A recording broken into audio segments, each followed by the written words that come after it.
And it is Thursday morning, the 8th of February, 2018. I don't know if that has any relevance to anything, but it does give you some sort of a focus on the timeline, the illusion of time.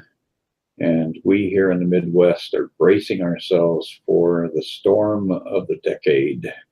And it's going to be fun. We're going to have a good time with this.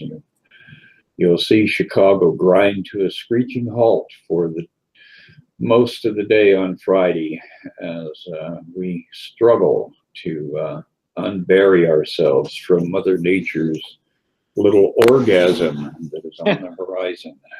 So I've got Charlie and Barret here with me, and we are going to have a discussion about the reality that there is nothing that my holiness cannot do. And I think that's a very appropriate subject matter. That's from yesterday's workbook lesson, and it's one of my favorites because, my God, how we limit ourselves and how so much we need to listen to and acknowledge that idea that there is a part of us, there is that contained within us that is unstoppable, invincible, omnipotent, omniscient, and ever present. And that is love. So good morning, guys. Good morning, Chris. Good morning, Good to be here with you. Good morning. Yeah, definitely looking forward to the snow. I was just telling these guys about my joy of using the snow blower, and once you get some real snow, like more than just a few inches, then it gets really fun. So It's especially fun if your neighbor's walking down the street and you just kind of unconsciously angle that blower part. So they get that wake-up notion and kaboom upside the head with a blast of snow. yeah. There was one time I was doing it, and then a car kind of started to come up our block, and I hadn't seen it at first, and I was like, oh yeah, maybe I should pause for a bit so that they can get through this big downpour of snow in their direction. So, but yeah, generally I try to steer clear of that, but we'll see. Maybe there'll be some fun like that. And Charlie, you just kind of lounge around while the association for the townhouse you live in does all the work, huh? Yes. I can walk outside normally to a relatively clean driveway and a clean little sidewalk. It's quite nice. The days of shoveling are in the past, unless of course I move.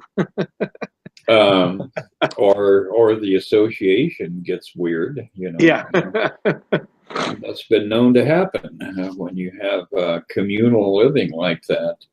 Sometimes the community doesn't always agree on every service that's going to be provided, so that can get weird. But I'm also glad we're talking about this lesson too, lesson 38. There is nothing my holiness cannot do. I think it's a great reminder, as we're talking about what's happening in the physical world, right? There's a snowstorm coming, and it's going to create a little bit of chaos and strangeness for a few days. That there's a way that we can sort of be with our awareness of Christ through everything that happens. And we can, shovel the sidewalk. We can watch someone shoveling the sidewalk, all from a place of peace, as opposed to kind of like getting into it. You can shovel the sidewalk with anger too, right? I mean, it could be a real bear. I've done that. Times where I've been upset with someone and I'm shoveling, but I'm really mad the whole time. It's actually a lot more intense. It's harder to shovel. Things don't go right. It's sort of like you end up tripping over your own shoelaces. So it's all about like, how do we live our lives, and what attitude are we coming from as we go through the things we do? And I don't know, it's an ongoing journey to come into that place of peace, no matter what it is we're doing. So yeah. Right. That is true. I love the way this lesson starts off. It says, "Your holiness reverses all the laws of the world." It is beyond every restriction of time, space, distance, and limits of any kind. Your holiness is totally unlimited in its power because it establishes you as a son of God, at one with the mind of its creator. And that is so validating and so reassuring. We get so caught up in, these ideas of I am this and I am that, and we really lose that fundamental awareness that none of those ideas about our identity have any validity at all. Right. So that's where we have to put the ego in the back seat of the car and say, here's your pacifier, just be quiet for a while. Yeah. Yeah, that laws of the world, right? Reverses all the laws of the world when we recognize that the laws of the world are non-existent, and the holiness is the truth.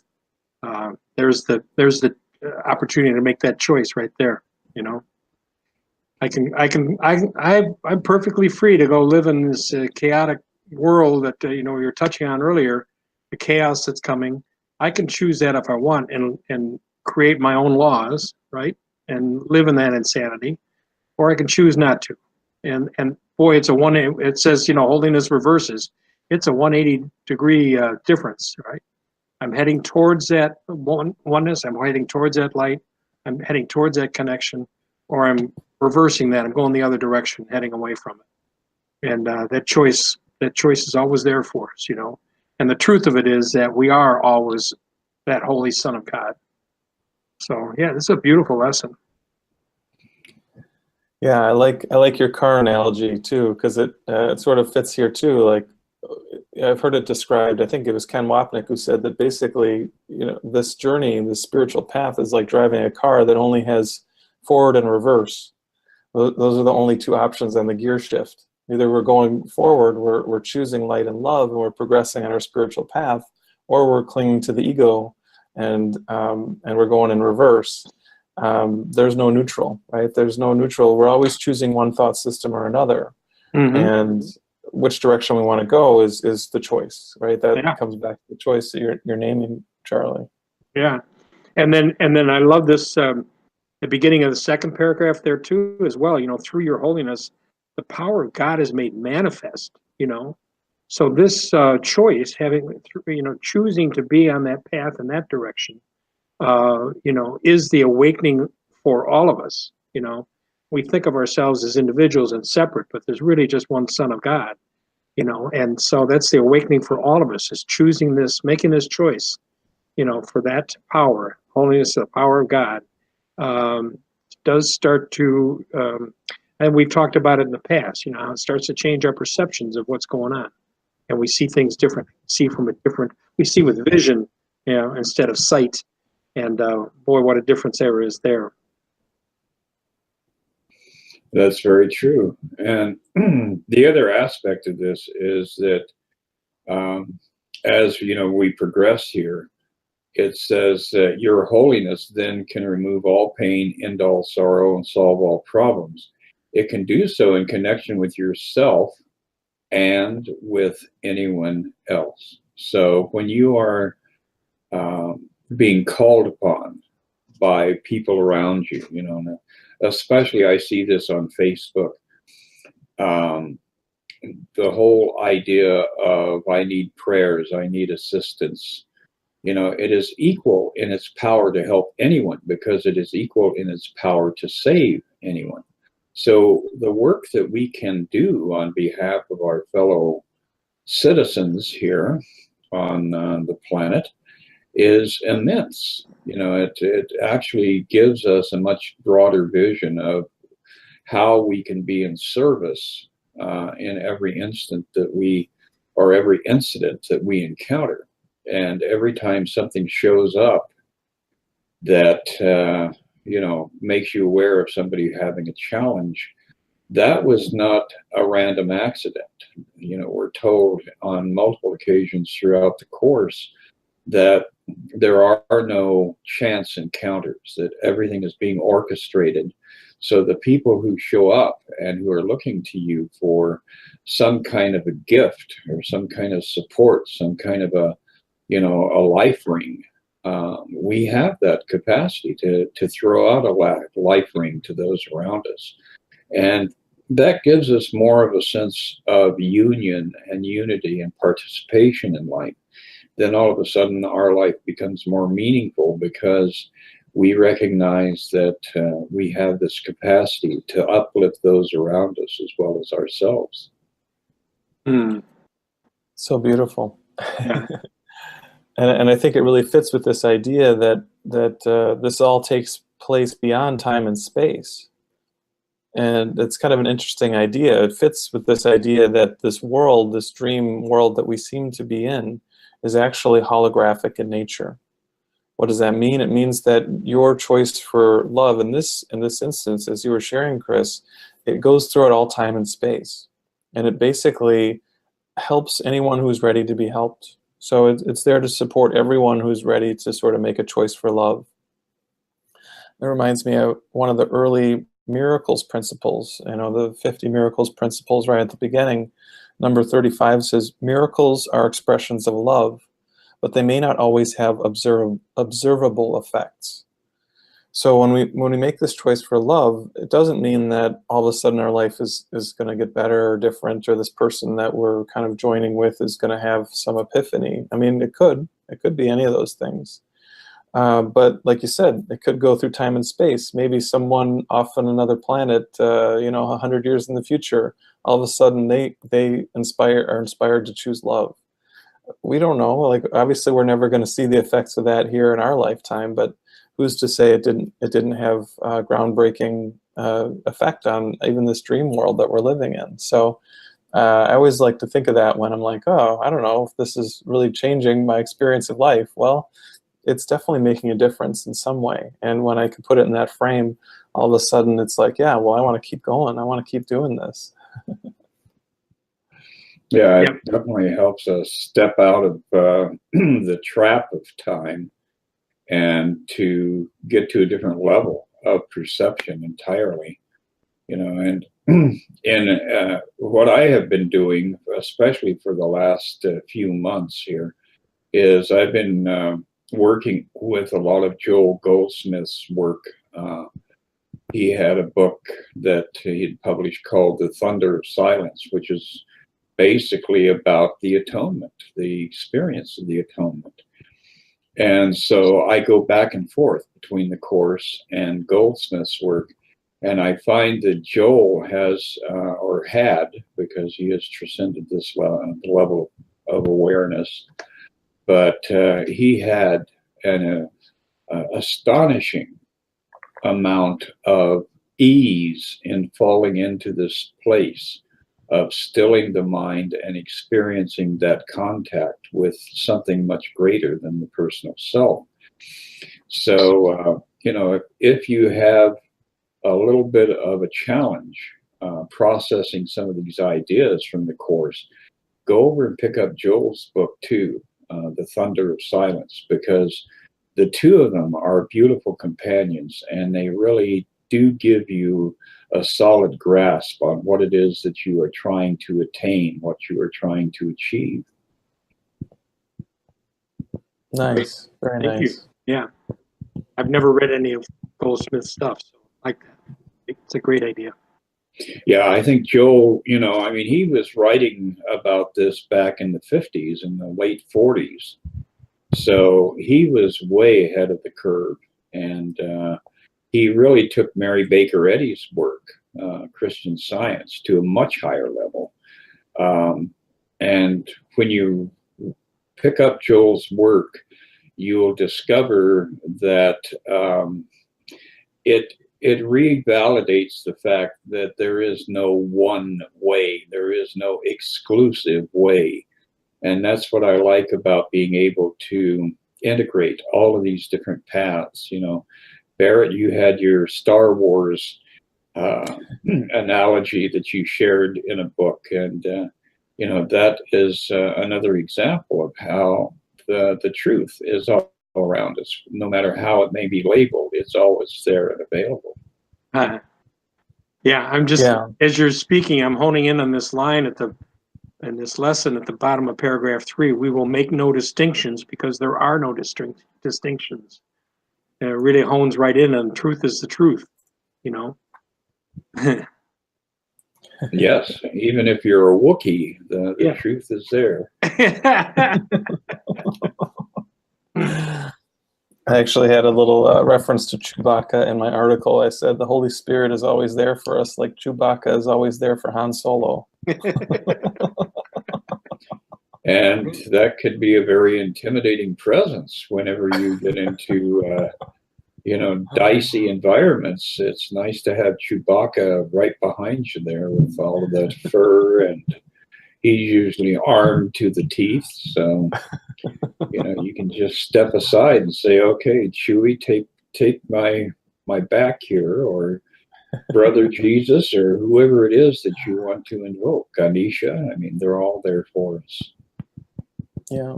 Well, maybe I'll start recommending that if people aren't comfortable with calling on Jesus for help. So we'll just call on Chewbacca. It's fine. There you go.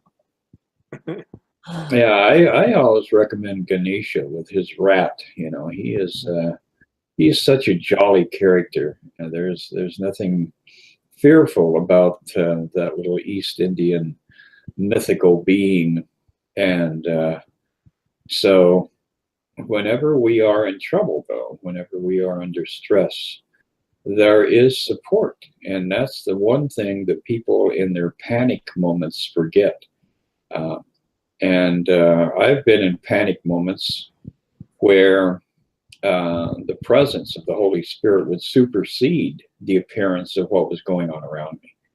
I can think of instances on the freeway when I would most certainly have been in a horrific pileup, but there was a power that took over in that moment of crisis.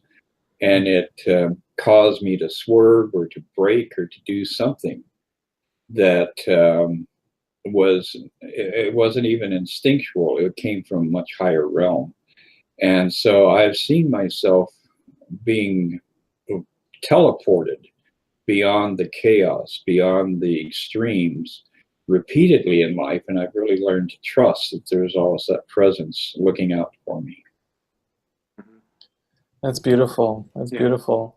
It actually reminds me of an experience I had where I was on a 4-lane road or whatever. There's 2 lanes in each direction, and I was in the right lane. And for whatever reason, I didn't check my blind spot when I decided to move into the left lane.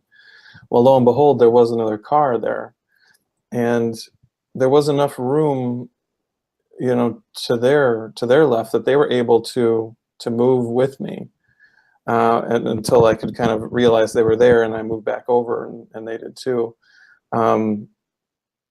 But it had this feeling, I got this real sense afterwards that, like, I was helped there. Like, there were angels watching out for me. They were kind of working with this other person's angels. They were kind of communicating, okay, everything's going to be okay. And everything was fine. But, in that moment, it could have been a real tragic situation or a real big accident. So, but it all unfolded just smoothly. So, yeah. Yeah, I did have one very interesting experience in the California area where I was driving down the coast.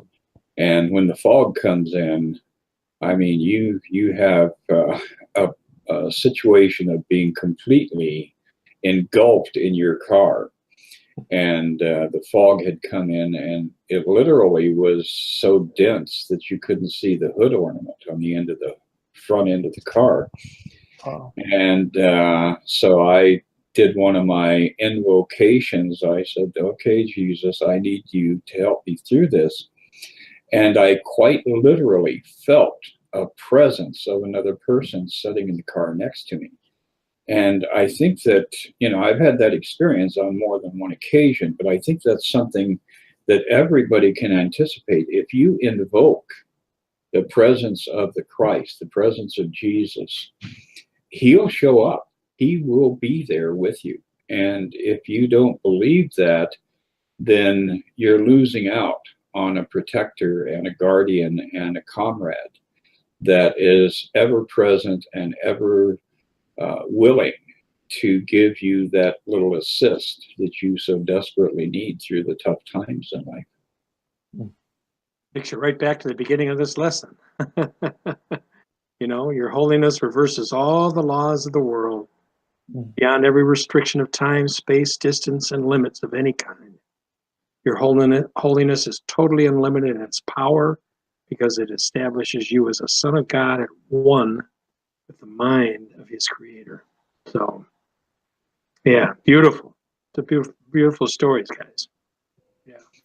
And the beauty of it is that, you know, again, it shifts our awareness that we are not the body, because the body is so vulnerable. All these people who run around babbling about, oh, look at how miraculous and, you know, fabulous the human body is. Well, it's complex, and it's definitely will grab your attention and involve you in all of its processes. But the real fact is, it is the most vulnerable, fragile, imagined identity that you can come up with. You know, if an invisible little bug like this current flu virus can take you down and kill you, then maybe the human body isn't such a spectacular thing after all. You know, we have to be realistic about what we're believing. Yeah.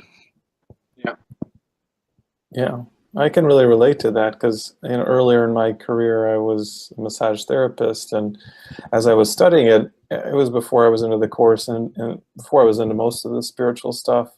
I had that same thing. I had that idea of, oh yeah, the body is amazing. What a wonderful creation this is. You know, what a, you know, I don't know, wonder and everything. But yeah, then all of a sudden, as I got a little further in my path and got into the course, it's like, yeah, why, if the mind could create anything, why would you create a body that suffers? Why would you create a body that you know, can die? Why would you create a body that can be sick? Except for what we're realizing is that the ego's purpose for this world is to prove that we can be a victim. And the body is perfect for that, right? The body has all kinds of ways that we can show we're victimized by a virus, or victimized by another person, or victimized by the situations around us in the world. This world seems to show us that over and over again. How do we get out of that? Well, we come back into the realization, as the Course teaches, that I'm not a victim of the world I see. How is that possible? Well, I'm not a body, I am free, for I am still as God created me. It's only as we start to shift our identity to being spirit, to being love, to being truth, which is beyond form, it's beyond space, it's beyond time, that we can step into this realization that we cannot be hurt. Now, again, this seems kind of radical from our perspective of the way that we live on our daily life. Well, of course we can be hurt. Well, the body can be hurt. But more and more we get to realize what we truly are cannot be hurt. And this is the identity shift that we're all going through as we study the Course. And we just deepen into this new identity more and more, which is not really a new identity so much as it's our eternal identity. We're coming to realize what's always been so. And it's still here with us now. I love the, thank you. And I love this use that Jesus has in this lesson 38, down in the italicized section in paragraph 4, you know, when he uses, again, the word situation. You know, so in the situation involving blank in which I see myself, there is nothing that my holiness cannot do. You know, so when I recognize that there's a situation going on, that there's a lack of peace taking place, you know, that I'm creating in my mind, that's a place I see myself as the body, right? The body sees himself as there.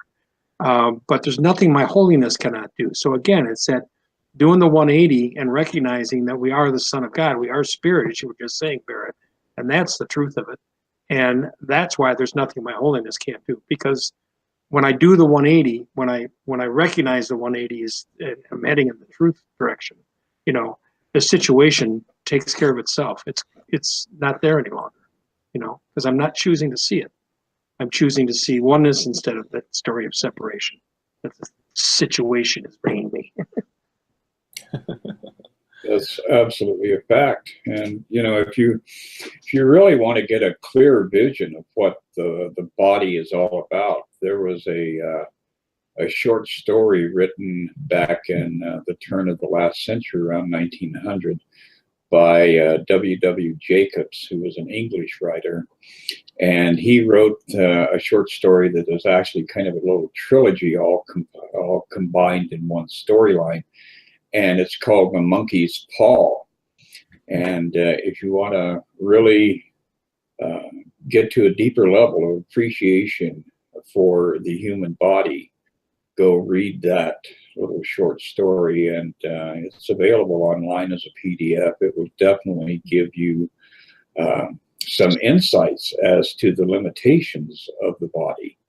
And so with that as a background, you can really embrace the spirit and start to look upon the body as just an illusion that you've turned over to the Christ within you, to maintenance for the time that you're here and using the body, but don't take it seriously as being something powerful or wonderful or desirable even, because in the monkey's paw, the final outcome of the third part of that story, it gets pretty dark, pretty grisly, but it's pretty much on point.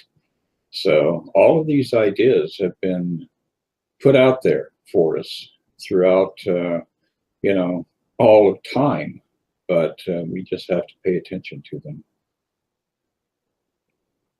Yeah, it's so good because the truth can be seen in all these different things. So I love how going back to some other teaching and you're like, yeah, that's it. And we just come into this experience of this over and over and over again. We as we sort of take with this workbook lesson, we practice in each situation that comes up for us. Each time that our story feels like it's intense, Jesus isn't saying you don't see the situation with your eyes, you don't sense it with your senses. But what he is saying is that you start to realize that it's not the truth. That really what your senses are showing you is a hallucination. And because of that, you can come into peace even in the midst of turmoil, even in the midst of challenging situations. And oftentimes we can be guided in the middle of these situations what it is we're supposed to do as well. We just know, okay, well, I'm going to do this, or maybe we feel guided or led, as you were sharing, Chris, before in these situations. You knew, okay, well, all right, I'm putting my foot on the brakes, but I don't think that was me who just did that. Or, sort of like this sense of, okay, I don't need to worry about this. This is all going to move through as it needs to. And, you can find story after story of people having these sorts of interventions. And a lot of people, when they hear these stories, they focus on the intervention itself. And the intervention, sure, it's kind of amazing and cool, but really it's just reflecting a right-minded choice, right? Yeah. This right-minded choice is for healing, it's for love, it's for kindness, it's for compassion. When we are in that right-minded place, the outer circumstances will unfold in the way that they need to reflect that choice for love. And that's the journey that we're all on, is to find that place within ourselves and to just recommit to it again and again and again until we just get tired of holding the ego's hand and we say, I don't want to keep doing that. And we set it down completely. Absolutely. As Jesus proclaimed, I am come to give you life and life more abundant. And that really is the gift that our truth, our spirituality, our actual real nature presents to us. We do have a life more abundant on every level as soon as we are willing to let go of the ego's demands. Nice. Yeah. Well, I know that Charlie's got to dash off for his class this morning. So I suppose we should wind it up for this adventure, this episode. I think we're at number 139. So we're getting close to 140 episodes. That's kind of exciting. That's a lot of miracles. Well, it has been a joyous journey, I must admit. I do love these meetings that we have, and I love both of you as individual expressions of the Christ, and I look forward to the things that we'll be cooking up together in the future. Me too. Thank you very much, Chris. I'm really enjoying these. Great. Yeah, we're having so much fun. Yeah. And just for our kind of end of our talk, mention of what's going on is, there is another in-person gathering with the three of us and other course teachers coming up a little later in the year, looking at June 10th for that. So just to kind of, people want to put that on their calendar for a Sunday afternoon. We're going to be all coming together, and the whole lineup will be revealed as it kind of keeps formulating in the weeks ahead. And then Charlie and I are leading an event in Sedona called The Choice for Healing, which is an experiential Course in Miracles retreat. We're going to be talking about the Course. We're going to be moving through a number of things. That event's coming up April 19th to the 22nd. So information on that and other events that I'm up to can be found on my website, which is barrethedin.com. Chris also has an amazing website for great resources on the Course called themiraclewithin.org. So I highly recommend that, checking it out. There's just so much good stuff on there if you're wanting to dive deeper with this teaching. It's a great resource. We also have our Good News with Barret and Charlie coming up on March 3rd, Saturday, March 3rd, where Barret and I hold forth talking about A Course in Miracles. We'll pick a particular topic out of the Course and speak to that for about an hour or so, and have another half hour of questions and answers. So anybody out there that would like to get more information about that, again, you can go to Barret's website and find information about that. March 3rd, Saturday morning. And that's available for people to come in person in Glenview or visit us online. You can join us through a live stream that we have set up. So either option is available for that too. Who knows? I might even make it up for that. But March 1st is my birthday, so we'll see whether or not I'm still in a stupor from celebrating number 72. All right. That's a good number. Oh, great. Well, thank you both so much. I appreciate being included in this gathering on Thursday mornings. It really is fun, enjoyable, joyful. Absolutely. And blessings to you and to all of our listeners. And one more week, we'll have one more episode coming up here, 7 days away. Awesome. All right, you guys enjoy the snowstorm. Thank you, guys. Bye-bye. Bye.